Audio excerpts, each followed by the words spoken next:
Bonjour tout le monde, bienvenue à ce nouvel épisode du podcast L'État financier. Donc encore une fois aujourd'hui en compagnie de mon collègue Gabriel. Salut tout le monde, salut JP. Et pour ce nouvel épisode, il faut vraiment que je me remette à compter. Là. Je crois, on arrive vers la fin de la saison 3, mais deux, je pense aussi vers le centième épisode. Il y a quelque chose qu'on est en train de manquer à force de faire des épisodes d'une semaine à l'autre. Donc je vais les recompter et puis on fera le topo dans le prochain. Également, désolé, vous allez remarquer, là, on risque de publier avec un petit délai. Là. Gab était très occupé et on a échangé les rôles. C'est maintenant moi qui entame un retour aux études en temps partiel. Donc, ça va encore une fois nous créer des défis, mais on en a eu depuis le début du podcast, il faut dire. On a toujours été capable de livrer des épisodes, donc ça ne changera pas.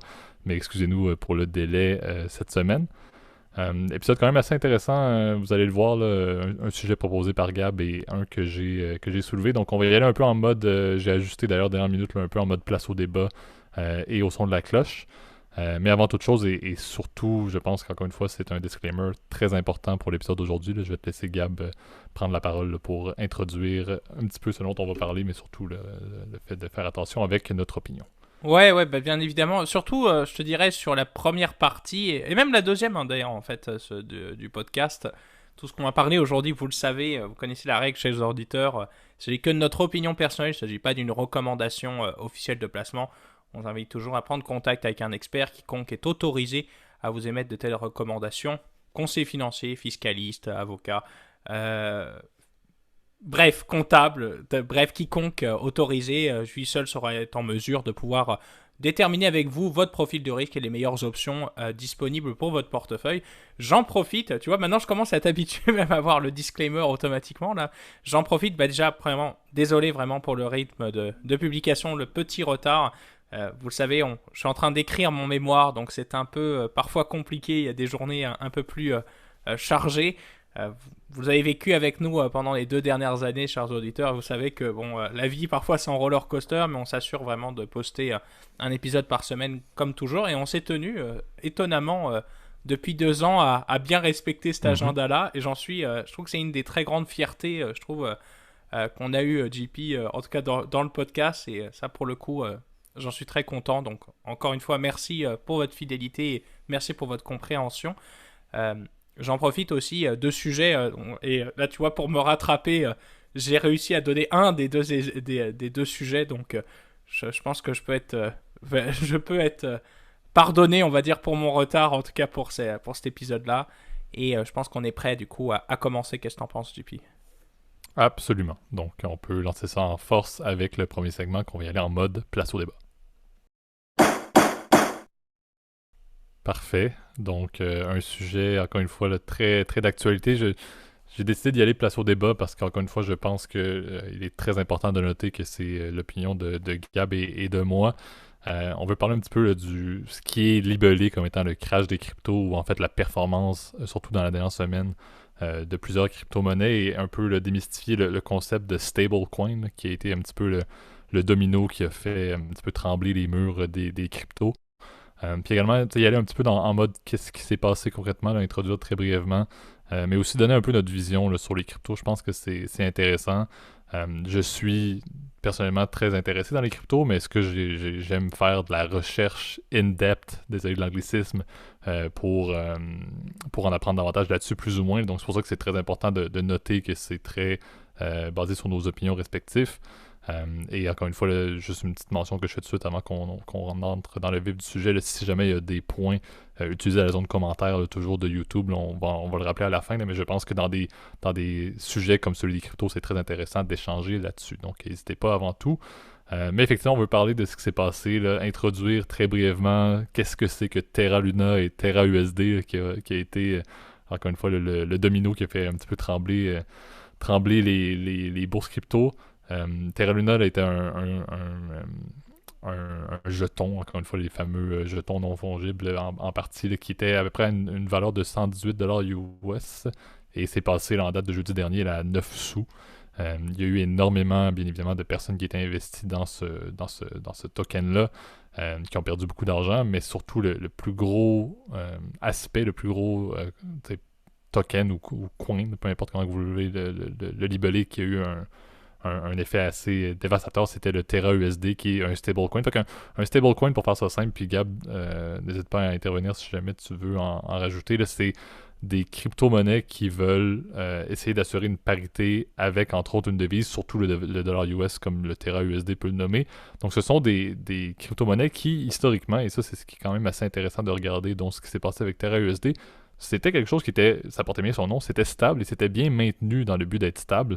Et c'était même une des cryptos qui était utilisée comme mode de paiement ou de transfert. Je sais qu'aux États-Unis, il était quand même assez fort sur le fait d'utiliser les crypto-monnaies de ce type-là, les stablecoins, pour faire des transactions de personne à personne. Donc, il y avait un intérêt, ça fonctionnait bien, c'était stable, et tant que cette stabilité-là était maintenue, bien évidemment, ça se portait relativement bien. Ce qui s'est produit, et que ce coin-là a perdu énormément de valeur et n'avait plus techniquement sa logique de stabilité ou sa parité avec le dollar US n'était plus du tout respectée, là, comme on l'a vu avec le crash assez monumental qui s'est produit. Et on s'est retrouvé avec un effet, encore une fois, indirect sur plusieurs autres crypto-monnaies. En fait, il y a eu un peu un espèce de choc important de crainte au niveau des crypto-monnaies qui a entraîné aussi des baisses quand même assez notoires sur les grandes cryptos qu'on connaît, que sont le Bitcoin, l'Ethereum, etc. Qui, de mémoire, le Bitcoin a perdu, valait à peu près le 27 000 US, je pense, par rapport à son haut historique qui était décembre 2020. Je pense que c'était à peu près 70 000 dollars US, soit à peu près là, autour de l'année passée de mémoire. Fait que c'était des pertes quand même assez notoires. Ethereum, je pense que c'était 20% là, qui ont perdu en 24 heures également. Donc, tu sais, des pertes pour même les plus grosses cryptos relativement stables dans les 20-30% à l'intérieur d'une semaine à peu près. C'est quelque chose de quand même assez notoire et je trouve intéressant là, de l'aborder pour voir, qu'est-ce qui s'est produit un petit peu, et deux aussi, dans le contexte des marchés actuels, on voyait beaucoup les cryptos comme étant est-ce que ça va pouvoir permettre d'être une valeur refuge quand les bourses vont mal? Et là, ce qui s'est produit, ça vient mettre un petit peu dans ma tête, du moins, un espèce de doute sur le fameux débat de est-ce que les cryptos peuvent supplanter l'art comme étant un type d'actif là, qu'on peut détenir dans des temps un petit peu plus orageux dans les marchés boursiers. Mais je pense que ça fait quand même un beau rappel et c'est un contexte assez intéressant. Là. Ouais, c'est ce qui justifie en fait cette dégringolade. En fait, c'est tout une sorte de facteur. Alors, je précise que on va peut-être être un peu maladroit d'ailleurs dans l'explication, parce que c'est assez complexe. Moi-même, j'ai de la difficulté, tu le sais bien, JP, à tout comprendre dans l'univers des crypto-monnaies, parce que ça repose sur des technologies très complexes, notamment la blockchain, etc. On en avait déjà parlé, on a été très critiqué par le passé, j'ai le souvenir en tout cas pour notre épisode, par exemple sur les NFT. Sachez que c'est vraiment... je suis désolé, je veux dire, si c'est pas parfait mon explication, mais le but... c'est plus de vous introduire un peu c'est quoi les drivers de cette volatilité, qu'est-ce qui justifie en fait cette situation actuelle. Alors tu l'as bien dit, en fait le système des stablecoins en fait repose sur l'assumption, en fait sur l'hypothèse, pardon, pour l'anglicisme, que la monnaie, en fait le token ou jeton ou coin, en fait c'est la même chose en passant, se transige à pair avec le dollar américain. Donc ça veut dire qu'en gros, tu as toujours des réserves en fait qui garantissent l'échangeabilité en fait de la monnaie un pour un. Et alors le système que utilisaient Terra et Luna, qui sont deux coins qui fonctionnent ensemble en fait, donc parce que le Terra fonctionne, le USDT Terra, qui est le nom exact de la monnaie, en fait était censé trader à pair, donc à 1 pour 1. Mais en fait, avec ce qui s'est passé ces dernières semaines, en fait, depuis le début de l'année, puisqu'on voit que la plupart des crypto-monnaies ont complètement planté, puisque le Bitcoin a perdu, tu vois, je sortais les stats, mais quasiment un tiers de sa valeur pour le Bitcoin, car moins 45% pour l'Ethereum, qui est une des blockchains les plus populaires. Et il y a un effet boule de neige, parce que la garantie de la monnaie, en fait, du stablecoin, elle se base en fait principalement en Bitcoin, puis ensuite sur les plateformes d'échange vers la monnaie en fait en USD. Donc c'est pas une garantie, on va dire en tant que telle, une garantie en fait qui fonctionne vraiment avec de l'argent dans le cash en fait. Beaucoup d'ailleurs de crypto-monnaies et de stablecoins justement ont été très critiqués ces dernières années parce qu'ils ne possédaient pas de système où tu as une garantie tangible, si tu veux, des actifs.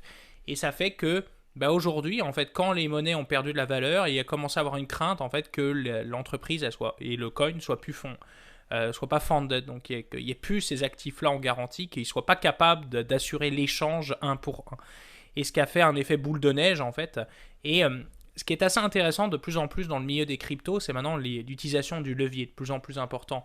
On voit que des institutions ont commencé à se comporter en fait comme des agences de financement en fait, comme des banques en fait, des banques vautours, on pourrait dire ça comme ça, qui permettent de financer de l'achat de crypto en faisant de l'effet de levier. Et c'est vrai que quand tu as tes pertes importantes, il commence à y avoir des appels de marge qui font un effet boule de neige parce que les gens se remettent à vendre, qui refont baisser les cours et ça fait planter évidemment tout le système financier. Et ce qui est assez intéressant, et je pense que je pourrais te repasser la balle là-dessus, cher JP, c'est que tu vois, même très haut placé dans le gouvernement américain, notamment Janet Yellen, tu vois, qui a parlé cette semaine et qui a dit qu'il va falloir qu'on commence à réfléchir à déjà interdire l'utilisation des stablecoins, sauf celles qui sont approuvées par un système similaire à ce qui existe aux États-Unis avec ce qu'on appelle les money market funds, qui sont comme des espèces de banques, en fait, des fonds en fait, qui prêtent de l'argent au trésor américain, un peu comme un compte chèque, en fait. Et il faudrait qu'il y ait des régulations, des systèmes de régulation similaires pour les comptes détenus par les citoyens américains. On sait que l'autorité en fait des banques passe principalement par la SEC, donc la Securities and Exchange Commission, qu'on connaît bien, dont on a parlé plein de fois dans le podcast. Mais c'est la SEC qui détermine, ainsi que la FDIC, donc la Federal Deposit Insurance Corporation, donc l'assurance dépôt fédérale américaine, qui régule les banques et qui leur donne des lois en fait qui sont très, très strictes. Et il faudrait qu'évidemment ces nouvelles banques, ces néobanques dans la blockchain utilisent les mêmes principes en fait et les mêmes garanties de solvabilité que ces banques-là, parce qu'on peut avoir des pertes qui sont catastrophiques pour les investisseurs. On le voit d'ailleurs, la plupart des cryptos ont en plus perdu de l'argent par le fait que cette situation-là fait encore une fois boule de neige sur l'ensemble des crypto-monnaies. On a comme un échappement de capitaux qui sont injectés dans ce crypto-système en quelques heures, et c'est vrai que c'est ça qui est terrifiant, on va dire, en tant qu'investisseur, de dire qu'il n'y a pas de valeur, etc. On en a déjà parlé, et c'est vrai que c'est d'autant plus inquiétant ce qui se passe en ce moment, qu'on est dans un contexte où aussi les prix de l'énergie augmentent, les mineurs sont de moins en moins rentables, et ils se disent, bon, bah, à ce prix-là, autant vendre, et puis s'échapper évidemment de la crypto, parce que c'est en train de planter, là. Ben exact. Puis, je pense un peu, moi, puis c'est là où on va tomber un peu dans l'opinion, là, mais à mon avis, cette volatilité-là et cette espèce de spotlight qui a été mis, là, tu l'as dit, Janet Yellen est sortie publiquement, et je pense que les pertes des investisseurs dans les cryptos vient un peu justifier, comme tu l'as dit, des législations, mais ce que ça m'amène à réfléchir, puis c'est les personnes qui nous écoutent, nos auditeurs qui sont peut-être plus pro-crypto ou qui détiennent des cryptos dans leur portefeuille d'investissement, je pense que mon opinion lié à ce qui s'est passé la semaine passée et surtout depuis, là, comme tu l'as dit, depuis le début de l'année, là, je suis quand même assez optimiste sur la pérennité des cryptos et de certaines cryptos dans le temps. Je pense que c'est des événements comme ça qui, historiquement, sont arrivés dans la majorité des nouvelles classes d'actifs. Là. À mon avis, ça prend ça pour stabiliser quelque chose, ça prend ça pour enfin amener ce qu'on s'était parlé, là, un peu de réglementation, que le SEC s'intéresse à ça, et c'est ce qui va venir solidifier la place des cryptos en tant qu'actif tout à fait normal dans une diversification de portefeuille à un certain point, et c'est ce que je vois. Je pense que ça prend ça pour qu'une stabilité soit ramenée, pour que les banques, encore une fois, s'y intéressent encore plus. On sait qu'il y a plusieurs banques qui ont potentiellement commencé à investir là-dedans, ou du moins dans des ETF, par exemple, qui suivent les cours des cryptos. Je pense qu'il y a des manières qui ont été utilisées.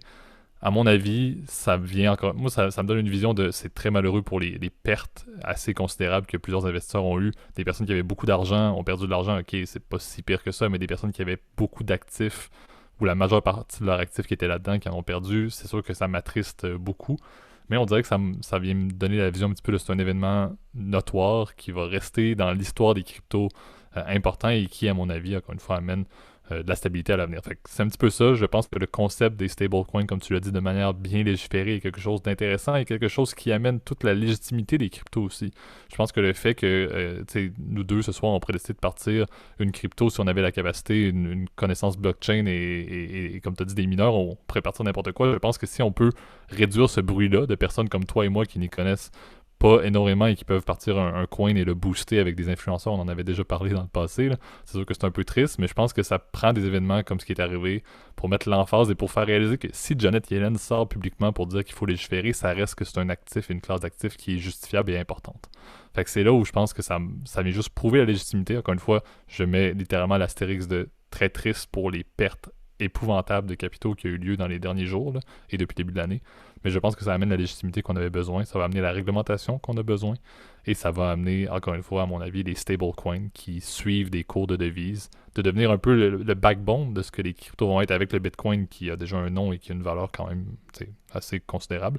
Et l'Ethereum, à mon avis, je pense que ça prend des stablecoins, Bitcoin, Ethereum, bien légiférés pour vraiment devenir une classe d'actifs tout à fait louable, à mon avis. Et encore une fois, comme je dis, je ne suis pas forcément pro-crypto, je ne suis pas la personne qui s'y connaît le plus en crypto, mais des éléments comme ça viennent un petit peu me rassurer sur où est-ce qu'on va en être dans 10 ans avec cette classe d'actifs. Ouais, et puis si je peux rajouter deux, trois petits points supplémentaires à ce que tu as dit, JP, parce que je partage tout à fait ton point. C'est vrai que les stablecoins peuvent avoir leur intérêt, tu vois. Je vois principalement leur intérêt, en fait, dans des pays où sous-bancarisés, où, si tu veux, tu n'as pas de système de paiement accessible. On le sait, il y a plein de pays comme, par exemple, l'Inde, le Bangladesh, qui sont des pays où, malgré que tu aies une population qui a énormément de téléphones mobiles, eh ben, t'as pas de système de paiement fiable ou peu coûteux comme on peut avoir aujourd'hui en Occident. Enfin, entre nous, tout le monde a une carte, tout le monde a un compte bancaire en Occident. C'est pas un problème. Mais dans certains pays, par exemple El Salvador, tu vois, qui a par exemple utilisé le Bitcoin comme monnaie officielle, reconnue comme en fait comme une monnaie officielle, et ben ça peut avoir son intérêt, tu vois, pour entre un commerçant ou par exemple entre amis, bah tu vois, ça envoyer de l'argent facilement et d'avoir, on va dire, des mécanismes qui permettent de retirer ton argent facilement si tu veux avoir une monnaie étrangère ou la monnaie nationale. C'est le cas aussi pour des pays, si eux, qui veulent lutter contre l'inflation, qui est souvent un peu plus élevée. Bon, dans le cas de El Salvador, c'est moins bien fini parce que bon, leur président qui m'a l'air un peu étrange, on va dire, sur les bords. C'est un peu le Elon Musk sud-américain ou centra-américain, là, mais où il commence à jouer, à gambler la dette de son pays en Bitcoin. Enfin, c'est un peu ridicule, là, mais bon. Euh, c'est un peu une situation qui peut être catastrophique dans le cas, en fait, par exemple, de El Salvador, parce que c'est tellement volatile bah, que finalement, ça affecte l'économie tout entière de son pays. Bon, ça c'est un point que je voulais peut-être aborder. Et je te dirais quand même, cette course, on va dire, à la blockchain, quand même, on voit quand même des moyens de paiement aussi, des blockchains de plus en plus avancés. Bitcoin a été intéressante parce qu'elle a permis de créer cette technologie qu'on connaît, la blockchain. Elle a permis de créer en fait un système aujourd'hui qui permet de faire des transactions qui sont utilisées en fait parfois par certaines personnes, bon malheureusement pas toujours à des fins tout à fait légitimes ou tout à fait légales, enfin ça a été connu, Bitcoin c'est pas mal développé en fait comme un système en fait altermondialiste en fait, à l'origine on pouvait payer une pizza avec 10 000 bitcoins à l'époque, bon finalement c'était peut-être pas la meilleure idée au vu des cours actuels, mais enfin parce qu'il reste quand même assez haut, mais tu vois c'est assez intéressant qu'aujourd'hui il y a des blockchains de plus en plus innovatrices, tu vois. On a parlé pas mal d'Ether qui permettent de développer cette technologie de smart contracts, comme des espèces de contrats publics et qui permet de valider l'exécution, tu vois, de ce dit contrat grâce à une chaîne de checklist, tu vois, que tu peux faire. C'est assez complexe, pour ça que j'irai pas plus loin, tu vois, dans l'explication, mais c'est intéressant et c'est utilisé par exemple de plus en plus dans des blockchains propriétaires, par exemple dans les banques qui peuvent utiliser ce système-là pour valider des transactions. Donc ça peut avoir son intérêt. Puis tu vois, il y a des systèmes de paiement qui de plus en plus, avec des blockchains de plus en plus avancées, permettent en fait de pouvoir avoir des paiements moins chers, parce que Bitcoin a été très critiqué parce qu'elle est chère et longue au niveau des transactions, ce qui répond pas vraiment à l'intérêt, si tu veux, d'une monnaie qui est principalement un moyen d'échange, mais aussi une réserve de valeur. Donc si ta réserve de valeur elle perd de la monnaie ou est très fluctuante, c'est un peu un problème. Un moyen d'échange, ça répond pas vraiment au moyen d'échange parce que ça prend trop de temps pour exécuter une transaction. Avec donner du cash, ça prend quelques secondes. Donner des pièces ou un billet, bon, à moins que la personne n'ait pas la monnaie, puis il faut qu'elle aille la chercher. Voilà. Mais tu vois, c'est un peu l'intérêt, tu vois, de ces blockchains-là. De plus en plus, on voit des monnaies intéressantes, si tu veux, et puis des systèmes qui peuvent être utilisés. Encore une fois, plus dans des pays, je dirais, qui sont en voie de développement. Ça peut avoir son intérêt, donc je suis assez ouvert sur cette technologie-là, mais à l'état actuel, je trouve que toutes ces valorisations me paraissent plus du gambling qu'autre chose, que réellement, tu vois, une vraie création de valeur, là. Exact. Puis, tu sais, je pense que le débat va se poursuivre, ça c'est certain, pour encore quelques temps, parce que c'est certain que il y a le doute sur le fait que la SEC n'a pas encore non plus l'expertise pour bien légiférer, réglementer. Donc j'ai hâte de voir cette espèce de partenariat-là qui va devoir être fait entre les personnes qui sont liées dans les cryptos, qui connaissent la blockchain et la SEC, parce que la SEC n'a pas, encore une fois, la compréhension dans cette nouvelle classe d'actifs-là pour imposer une régulation qui va lui permettre d'être pérenne et efficace. On sait que la SEC, en général, ils vont y aller très fort dans certains contextes. J'ai peur que s'ils réagissent trop fort, ils peuvent à eux-mêmes détruire justement cette classe d'actifs-là. Donc, j'ai hâte de voir la manière dont ça va être mis en place. On s'entend que Janet Yellen a géré beaucoup plus des devises physiques que des devises digitales. Donc, encore une fois, c'est peut-être pas nécessairement la personne, je la respecte beaucoup, c'est peut-être pas la personne la mieux placée pour justement, si on veut dire, mettre recommander, puisque ce n'est pas à la SEC, mais elle est bien au gouvernement américain, là, des réglementations à venir, mais j'ai bien hâte de voir ce qui va se passer quand même dans les prochains mois. Ça risque de se passer quand même très vite par justement le fait que la classe d'actifs a quand même eu des pertes quand même assez considérables dans les derniers mois. Mais bon, le débat, comme je dis, se poursuivra. On aura potentiellement l'occasion d'en reparler, Gab. Encore une fois, en mode débat, je trouve ça intéressant. Et surtout, là, on verra si on trouve des liens intéressants là-dessus. Là. Comme toujours, je pense que pour ce type d'actifs-là, pour les crypto-monnaies, très important de toujours et encore plus que d'habitude d'aller lire là-dessus avant, bien évidemment, de prendre toute décision pour vous-même. Là. Je pense que c'est important de se faire son opinion, mais de vraiment bien chercher, puisque la technologie est très intéressante, mais également à un certain point risqué, dépendamment de quel type d'investissement vous y faites. Passons maintenant, si tu veux bien, Gab, à notre deuxième segment, le Au son de la cloche.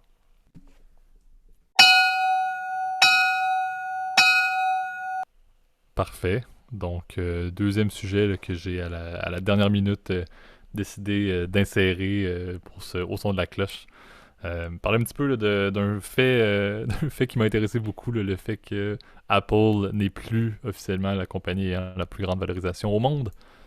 Et on va pas nous parler d'une autre compagnie de tech qui a pris sa place, mais bien parler de Saudi Aramco, qui est maintenant la compagnie la plus valorisée. C'est pas d'ailleurs la première fois que ça arrive, là, que Saudi Aramco dépasse Apple ou dépasse le leader en termes de valorisation boursière. Là. C'est déjà arrivé dans le passé. Vous pouvez vous en douter que le contexte et le lien avec la hausse des cours, entre autres des cours du pétrole, sont quand même assez corrélés avec la capacité de Saudi Aramco de devenir le numéro 1 en termes de valorisation boursière. Mais il faut quand même, et on en a parlé dans un dernier épisode, je crois, là, dans la revue du printemps, entre autres, là, sur le point de la performance de Q1 de plusieurs compagnies. On avait parlé que la performance était quand même assez intéressante et que les analystes avaient en général relativement bien vu la performance des différentes compagnies. Et on parlait des compagnies américaines, surtout des compagnies, là, des blue chips, mais on n'a pas beaucoup parlé d'Aramco depuis quand même un bon bout, étant donné que c'est principalement listé en Arabie Saoudite comme première raison. Le fait que techniquement cette compagnie-là reste quand même la possession là, du gouvernement. Là. Je me souviens plus exactement la proportion là, le ownership est à 98% encore pour le gouvernement d'Arabie Saoudite par rapport à 2% public. Là. Donc c'est bien évidemment lié, pas lié, pardon, mais listé à Riyad. Et c'est un petit peu le côté un peu triste. Encore une fois, Gab, des fois tu ris de ma espèce de moyenne conscience environnementale. Là, donc je n'aime pas parler des grandes capitalisations boursières qui font de l'argent avec une mentalité de essayons d'extraire le plus de pétrole possible. Mais Saudi Aramco, ça fonctionne présentement.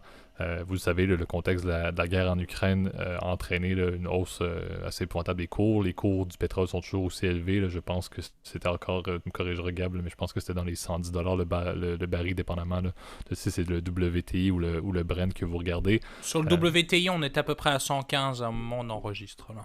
Donc ça fluctue, mais ça reste au-delà des 100, ça reste extrêmement profitable pour les compagnies comme Saudi Aramco. Et encore une fois, on parle de Aramco parce qu'ils sont, encore une fois, numéro 1 en termes de capitalisation, mais c'est ça partout. Là. On regarderait BP, etc. Là, tout le monde performe très bien dans l'industrie, encore une fois, dans le contexte actuel. Aramco, je crois, là, en Q1, son bénéfice net était de 39,5 milliards de dollars US.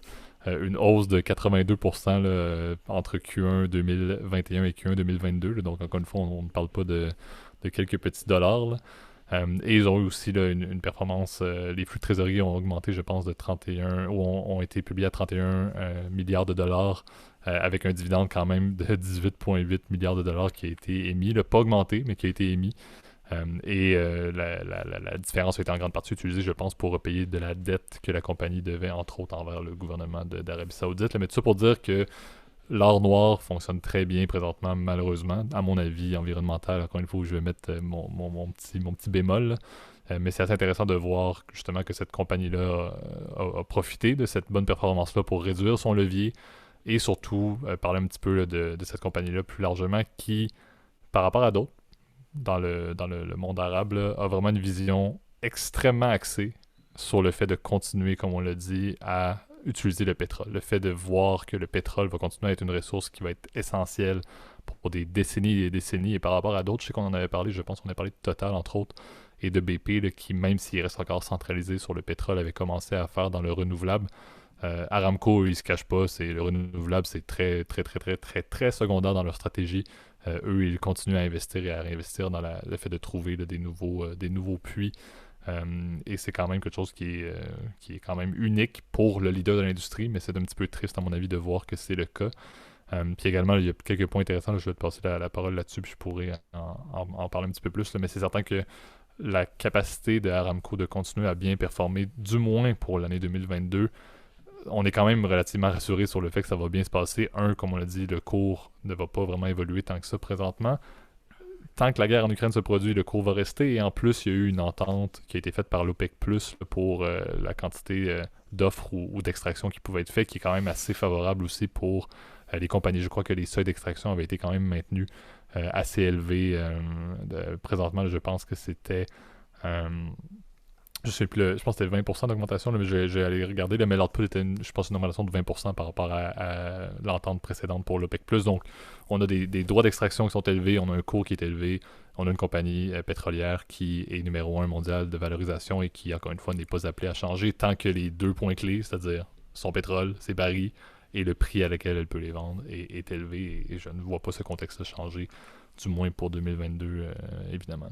Bah pour 2022, tu as bien raison, JP. Je pense que ça va être, en tout cas, assez compliqué de voir des prix du pétrole redescendre à leur niveau historique. En tout cas, ce qu'on avait connu l'année passée, par exemple, où quand même les prix étaient relativement abordables par rapport à... Bon, évidemment, la première vague du Covid, on en avait déjà parlé 50 fois. Évidemment, c'était un événement exceptionnel qui soit aussi bas les cours du pétrole à cause d'une réduction de la demande globale, si tu veux. Parce que le monde était à l'arrêt, hein, première vague du Covid. Mais là, on est dans une situation qui est tout autre différente. Hein. On est dans une situation qui est un peu similaire à ce qui s'est passé en 73, en fait, avec le premier choc pétrolier.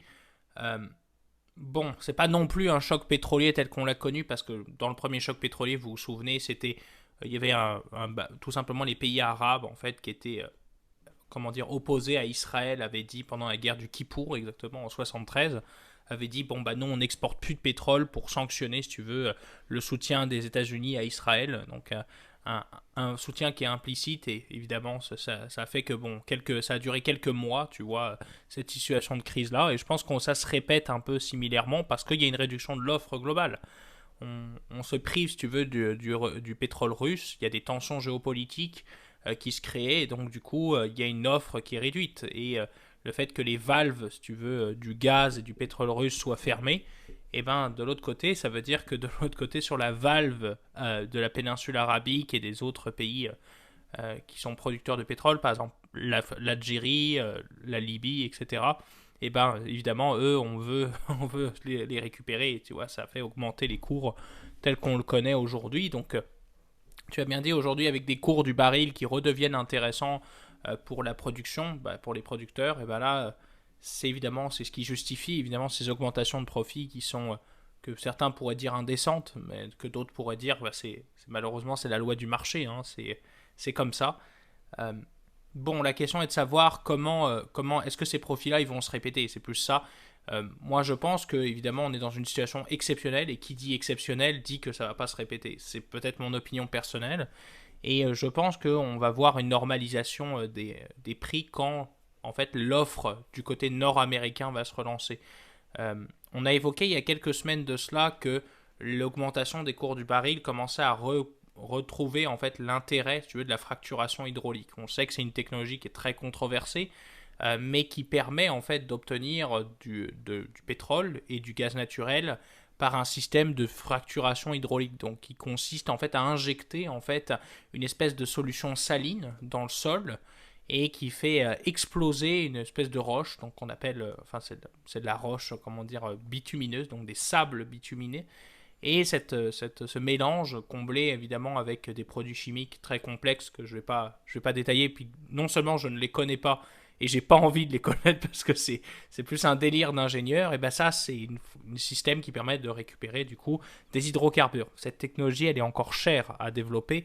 Elle est intéressante, je dirais, quand le baril du pétrole dépasse les $80 le baril, ce qui était le cas par exemple en 2018-2017, c'était dans ces environs-là, et ce qui fait que c'est devenu très intéressant, par exemple, dans le nord des États-Unis, donc en l'occurrence dans le Dakota, qui est une région qui est très riche en hydrocarbures, donc le Montana, Dakota du Nord et du Sud, le Wyoming, il y a des gisements très importants d'hydrocarbures.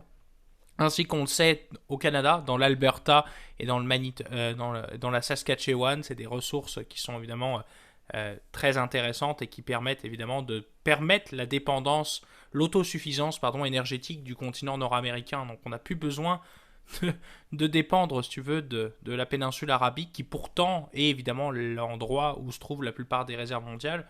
On sait que ça va peut-être potentiellement aussi stabiliser la région du Venezuela, que je sais qui a été très en grande difficulté ces dernières années parce que les cours du pétrole étaient plus bas pour justement que Aramco, par exemple, bénéficie versus les producteurs de pétrole, par exemple, en Amérique du Nord, parce que c'était pas rentable. Donc, on a arrêté, on a freiné, si tu veux, la production de pétrole dans ces champs-là. Et bien là, ça va peut-être restabiliser la situation côté vénézuélien. Donc, tu vois, Aramco, évidemment, aujourd'hui, bénéficie énormément, si tu veux, de cet effet-là, parce qu'il y a des cours mondiaux, il y a une demande mondiale. Pour le pétrole, en plus, on va dire la technologie de transport par oil tanker, elle est assez développée, alors que la technologie de liquéfaction du gaz naturel, elle est un peu plus complexe, tu vois. Elle est moins développée parce qu'il y en a un réseau de pipeline, par exemple en Europe, qui est assez bien développé pour transporter le gaz, malheureusement russe, tu vois. Alors, ça fait qu'aujourd'hui, il y a moins de contraintes, si tu veux, de déplacement pour le côté pétrolier. Par contre, c'est vrai que comme on va être dans une perspective où on va plus avoir besoin, on va plus utiliser, en tout cas en Europe, du pétrole russe, il va falloir qu'on l'importe quelque part. Et ça, évidemment, il va venir d'autres endroits, d'autres champs, sites de production. Et c'est là où on va se poser la question, comment on fait ? Est-ce qu'on va avoir suffisamment de bateaux pour transporter et à quelle vitesse on va permettre de construire ces nouveaux bateaux, si tel est le cas ? Ça va être très intéressant, et moi je vais suivre ça évidemment à Aramco, je te dirais plus dans la perspective qu'est-ce qu'ils vont faire d'un point de vue, tu l'as bien dit, développement durable, tu vois, je m'écorche dans les mots, parce que c'est vrai que quand tu bénéficies énormément de ces cours-là, souvent c'est le moment d'investir, si tu veux. C'est exactement ça le problème, tu me prends les mots à la bouche, c'est exactement ça. Le problème, et c'est exactement ça le dilemme, c'est la hausse des cours et la hausse des performances des grands producteurs d'énergie mondiaux, et Aramco numéro 1, on l'a dit. C'est le moment où ils devraient contribuer à la transition énergétique, et encore une fois, qui devraient contribuer à essayer de réfléchir à leurs opérations d'une autre manière, mais ce qui m'attriste un petit peu présentement, c'est que le contexte socio-économique, le besoin criant de l'Europe pour des sources d'énergie de tout type, encore une fois, et en mode, il faut que ce soit fait rapidement, justement pour contrer la dépendance énergétique à la Russie, fait en sorte qu'on ne va pas commencer à construire des parcs éoliens en banlieue de Paris. Qu'est-ce qui est plus rapide? Ok, c'est facile de prendre un bateau qui peut partir du Canada ou des États-Unis, traverser l'Atlantique, ou justement, comme tu l'as dit, de prendre le canal de Suez, puis ça peut arriver de n'importe où, des pays du Golfe. C'est malheureux, mais c'est ça qu'ils vont se faire. L'argent est à faire, il y a un besoin, il y a une demande qui est en hausse, surtout en Europe. Est-ce qu'on va retourner dans 5 ans et regarder en arrière la période qu'on vit présentement en 2022 et dire oui, c'est un très bon moment, la performance des compagnies énergétiques et des grandes pétrolières a permis justement de développer des énergies renouvelables et de faire la transition énergétique? La réponse, à mon avis, va être absolument non. Et c'est un petit peu malheureux parce que la dépendance, entre autres, du continent européen va maintenant être basée sur le pétrole plutôt que sur le gaz naturel. Et de grands pays, encore une fois, qui vont en bénéficier, dont le Canada et les États-Unis, on s'entend là-dessus, là, et les pays du Golfe. Donc c'est sûr que c'est ce qui m'attriste un petit peu. C'est encore une fois le même dilemme, et ça s'est reproduit plusieurs fois, on l'a dit. Là. Les performances des compagnies pétrolières est directement corrélée avec le cours du Brent et du WTI. Mais on sait que ça va être encore la même conclusion. C'est qu'est-ce qu'on peut faire pour faire le max d'argent rapidement? C'est de continuer à pomper l'or noir, le mettre dans des bateaux et let's go, on va dans les raffineries et tout se passe bien. C'est un petit peu ça qui est triste à mon avis et on sait déjà que ça va se conclure comme ça. C'est bien pour les investisseurs, encore une fois, on sait que c'est 98% qui ne sont pas qui n'est pas listé là, pour cette compagnie-là, mais les 2% d'actions qui sont en circulation, c'est certain que les rendements présentement sont intéressants. Mais tu l'as dit, est-ce que c'est un modèle d'affaires qui est périn? Absolument pas. À mon avis, c'est ce qu'on dit en anglais, c'est du quick cash. Et c'est surtout pas un modèle d'affaires qui est réfléchi de profiter de la performance pour, encore une fois, rendre plus diversifier leurs opérations d'énergie. Ça va être encore une fois le maximum de pétrole et on continue comme ça. Et nos opérations, c'est quoi? On trouve d'autres gisements, on repart nos offshore parce que, comme tu l'as dit, tu parlais du fractionnement, mais les offshore aussi, c'est très coûteux. Les offshore, présentement, sont extrêmement rentables et c'est des ressources qui stagnent justement lorsque les cours diminuent. Donc, il y a des bassins offshore qui sont présentement en train d'être en pleine relance et depuis même déjà quelques temps. On s'entend, c'est pas si long que ça repartir quand ça fait déjà 2 mois et demi, 3 mois que les cours ont été en hausse. Là. Mais c'est un peu triste. Mais tant mieux pour Aramco, tant mieux pour leur performance. La seule affaire, c'est que j'aimerais être surpris de leurs investissements, mais selon ce que j'ai lu, comme je vous l'ai dit, ils ne l'ont pas caché que leur intérêt, c'est de trouver d'autres manières d'avoir des énergies fossiles et de les mettre dans des bateaux ou dans des pipelines. Ouais, après, ce qui est assez ironique, et ça, je pense que ça sera un peu notre point de conclusion, si tu le permets, JP, là, mais je me suis amusé à aller regarder le site d'Aramco pour te dire quelles sont leurs politiques au niveau D'ailleurs, c'est très vert et bleu, je trouve, pour une compagnie pétrolière, mais ça c'est mon avis. Ça, c'est mon avis, là. Très vert et bleu. Bon, le vert, peut-être qu'il y a un rapport avec le drapeau de l'Arabie Saoudite, mais qui est la couleur de J'espère que ce n'est pas avec le magnifique gazon qui est potentiellement brûlé par... Mais pour te dire, c'est vrai que j'ai regardé un peu le site, tu vois, pour aller regarder un peu c'est quoi leur politique socialement responsable, parce que vous le savez maintenant, chers auditeurs, de plus en plus de compagnies publient en fait des rapports de développement durable et de sustainability, comme on dit en anglais, donc de développement durable. Et bon, on plonge beaucoup malheureusement dans le marketing, si tu veux, primaire, si tu veux.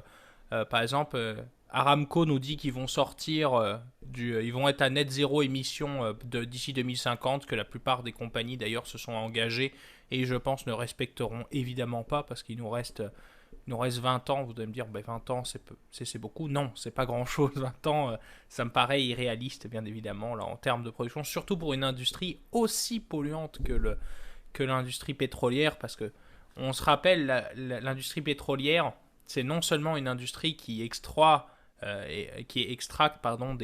des ressources fossiles, mais aussi c'est aussi une industrie qui dépend énormément de la pétrochimie. Vous savez, par exemple, les goudrons, c'est fabriqué à partir de pétrole. Tu vois, tous les plastiques sont fabriqués à partir de produits pétrochimiques, donc basés évidemment sur le pétrole, mais avec des transformations, avec des produits bien spécifiques, qui est évidemment une industrie même pas polluante, c'est extrêmement polluante et c'est un désastre environnemental, on le sait. Je vous recommande d'ailleurs, je pense qu'on avait déjà parlé dans Dirty Money, je crois ils avaient fait un épisode justement sur le plastique, sur les industries de plastique qui foutaient des micro-particules dans l'océan. Texas, ouais. C'est ça, c'est un désastre évidemment que personne ne parle, et c'est un désastre, on va dire, écologique en termes de développement durable. Oui, c'est un gros employeur de la région, et c'est ça crée des emplois pour des gens, c'est malheureux, mais c'est comme ça. Mais les lobbies ont la capacité aussi, on s'entend, il manque. Voilà, les lobbies sont très puissants aussi, on le sait. Tu vois, Aramco nous dit dans son rapport annuel, bon, on supporte l'augmentation que seulement de 2 degrés d'ici 2050 selon l'accord de Paris. Oui, bon, enfin, qui est contre ça, si tu veux?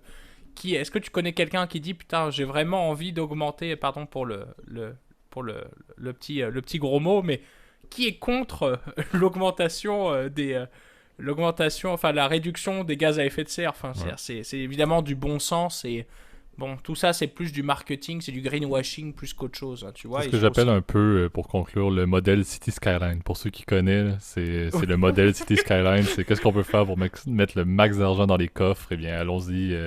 Le pétrole est là, parfait, on se fait plaisir. Donc, c'est effectivement le modèle City Skyline qui a fonctionné depuis malheureusement des décennies et qui risque de continuer à fonctionner pour des décennies, encore une fois, avec pour un être, grand malheur.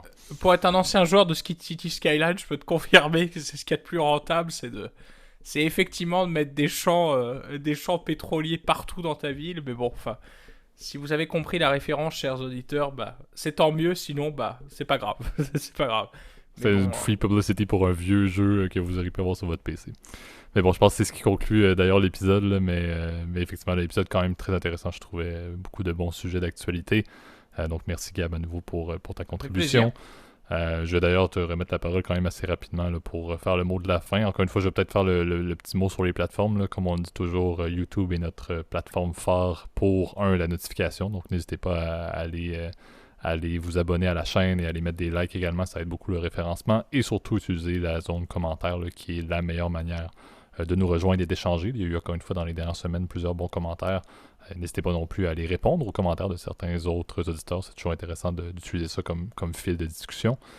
Et sinon, plus couramment, je sais que la majorité, vous nous écoutez là, sur Spotify, Apple Podcasts, Overcast, etc. Donc n'hésitez pas là-dessus à ne pas mettre de commentaires parce que vous ne pouvez pas, et je vais toujours le dire, que ces compagnies-là font un paquet d'argent, mais leurs développeurs font ce qu'ils peuvent, à mon avis, mais sont clairement pas prioritaires sur les podcasts, mais au moins à les mettre, là, je crois qu'il y a un système d'étoiles là, que je trouve toujours intéressant.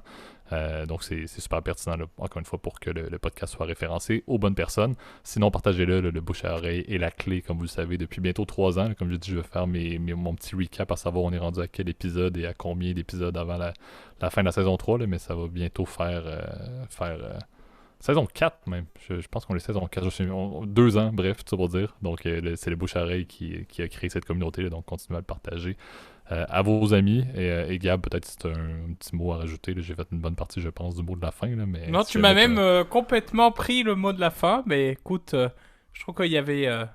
t'as bien résumé, évidemment, ce que je pense. Et puis, encore une fois, merci pour votre écoute. Hein. Vous êtes de plus en plus nombreux aussi à nous écouter. On vous le dit, on vous tient au courant par rapport au nombre d'écoutes. C'est hyper impressionnant. Continuez comme ça. Je peux que vous en être reconnaissant. Et c'est vraiment une très grande fierté, en tout cas, de pouvoir compter sur vous à chaque semaine. Et en tout cas, je vous souhaite à tous une très bonne semaine. bonne semaine tout le monde. Salut.